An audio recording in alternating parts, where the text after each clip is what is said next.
Nagbabala po ang PHIVOLCS na posibleng maulit pa ang naitalang phreatomagmatic eruption sa Bulkang Taal. Nilinaw naman po ng ahensya na malabong magkaroon ng tsunami sa Taal Lake. Yan ang ulat ni Benji Dorango. Live, Benji.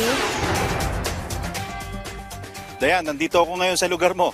Ito yung Baywalk, dito yan sa Barangay Ambulong, Tanawan City, Batangas. At kung makikita ninyo, ito yung sa likod ko, makikita nyo napakaraming tao. No? Hanggang doon yan sa dulo. Sila yung mga turista mula sa iba't ibang bayan ng probinsya ng Batangas na nagnanais na masilip itong nangyayari ngayon sa Bulkang Taal.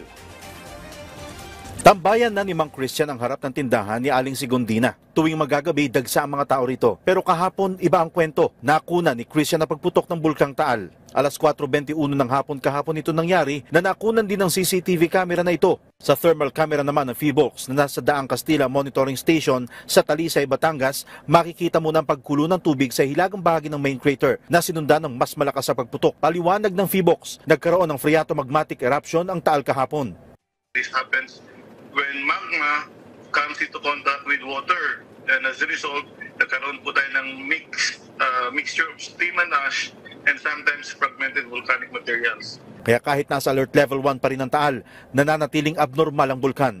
Nasa 49 na phreatic eruptions na ang naitatala ng PHIVOLCS buhat pa noong Abril. Ngayong araw, mausok na naman ang bunganga ng bulkan.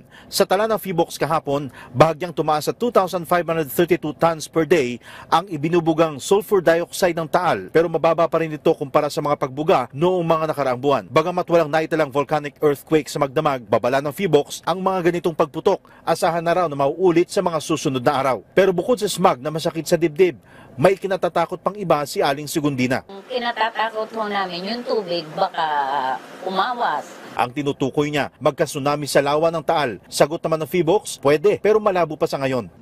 Well, kapag masyadong malaki na siguro, pwedeng magkaroon ng yung lalaking alon, but for now, hindi natin nakikita. Pinahihigpitan ang pagpasok sa Taal Volcano Island at sa permanent danger zone nito, lalo na sa bisinidad ng main crater ng Daang Castilla Fissure. Pinaiiwas din ng mga eroplano na lumipad sa ibabaw ng bulkan. At kung lumala pa ang sitwasyon, nakahanda ang mga residente ng tumalima sa desisyon ng otoridad.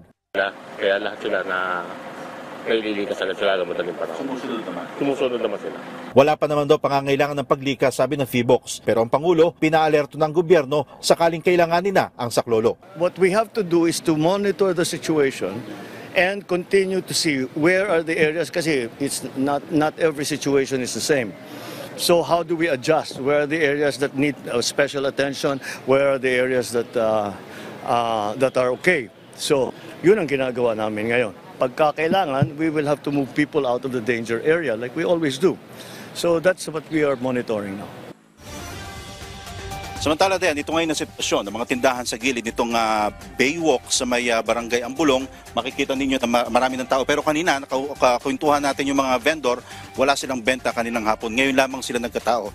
At kapag ganito kasi ang ganap ngayon sa bulkan, apektado rin ang kabuhayan ng ating mga kababayan. Samantala din, narinig ko yung kwentuhan nyo kanina. Maraming salamat sa pagbate. Thank you. Dayan, balik sa'yo. At patuloy kayong mag-ingat dyan. Maraming salamat sa iyo, Benji Dorango.